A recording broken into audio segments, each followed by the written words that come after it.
better quality. Now, what to do is redefine what we have defined as high speed. That used to be 10 Mbps, right? We think that that can be 50 Mbps with what we call air fiber. Speed will no longer be an issue in a wireless scenario. We will make use of fixed location wireless radios to deliver 50 Mbps to the homes consistently. We all know the challenges in this country as an added benefit of this particular technology, right? You know how many permits it takes from one location to the other, how many permits and negotiations we have to complete just to hang our fiber in the poles or dig the streets up to put fiber underground. Once we have reached our cell sites, again, we have to go to individual barangays and LGUs to now reach every home, right?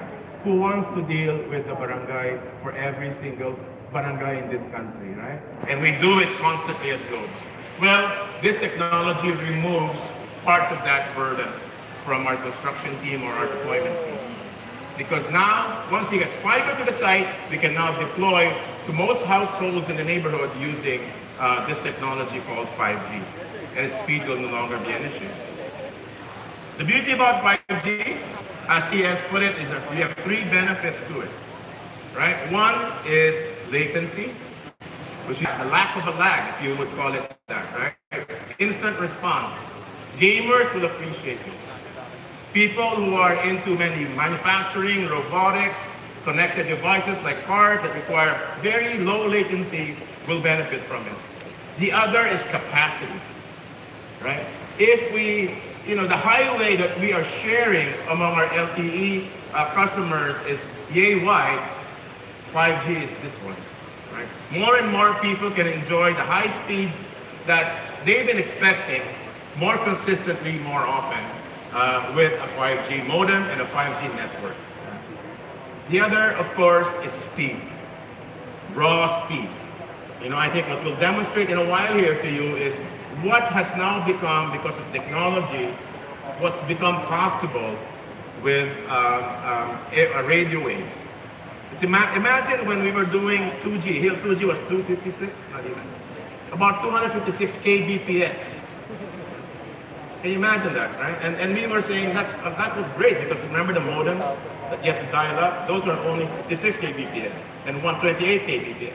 Today we're talking gigabit speeds via the air, which were in the past only possible if you had a fiber connection, right? So really a breakthrough, and thanks to what the industry, companies like Huawei who have developed this technology and made it and are making it, and they're promising it will be affordable for the general public. So Globe today brings 5G to the Philippines, right? And it is not hocus pocus, it's not a press release. As I heard someone made a press release yesterday. This is real, because we will bring the first home broadband offer to the country by Q2 of 2019.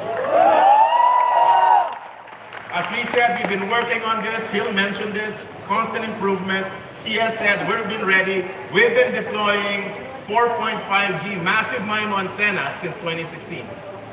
And that's because we wanted to increase the capacity of the network and make it future-proof. Hill and company have been virtualizing our network for the last 18 months to enable it to do functions like you said, network slicing, virtualization, cloud functions can actually happen in the network now. This really means restaging a lot of the way we run our company, a lot of the way we do our structure, a lot of the way that we architect the systems of Globe. So together, I do think that we continue to do one thing, and that is to create the future of the Filipino digital lifestyle. Thank you very much. Mr. Ernest Cu, ladies and gentlemen. Actually, Ernest, I'm going to ask you to please remain with me on stage, because after dropping that announcement, which got everybody so excited, we're going to put it to the test. And we're going to ask our friends who spoke earlier to join us. So may I please lead you over there. Maybe ask Mr. Gil Henyo and Mr. Maybe Siong, there he is. Come on up to join us over at that side of the stage. Hi, Mr. Siong.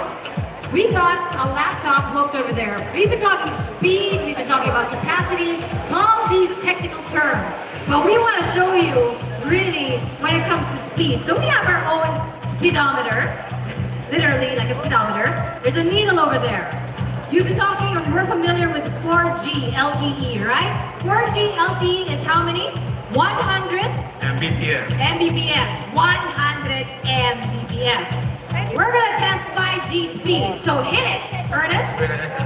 Our network people are sweating right now. Yeah. Because this is not fake, this is live. Where are my network guys? Are you guys here? Kaya ka to? Ready? 3, 2, 1. Are you seeing this? The letter G stands for gigabits per second, 2.07. Check it out, ladies and gentlemen. Again, compared to 4G or LTE, which is only 100 mega. This is 2.7 gigabits per second. Give that a round of applause. Thank you. Gentlemen, I'm not quite done with you then. I'm going to ask you to walk over to the other side of the stage for some initiation of sorts. You sign to the tech team. Wipe off your sweat. Woohoo! We showed it works. And now, ladies and gentlemen, here to initiate the coming of 5G in the Philippines. Keep all your smartphones out and cameras. Here we go. Count it down. Actually, no. Count it up with me from 1 to 5 to celebrate 5G. Here we go. 1, 2,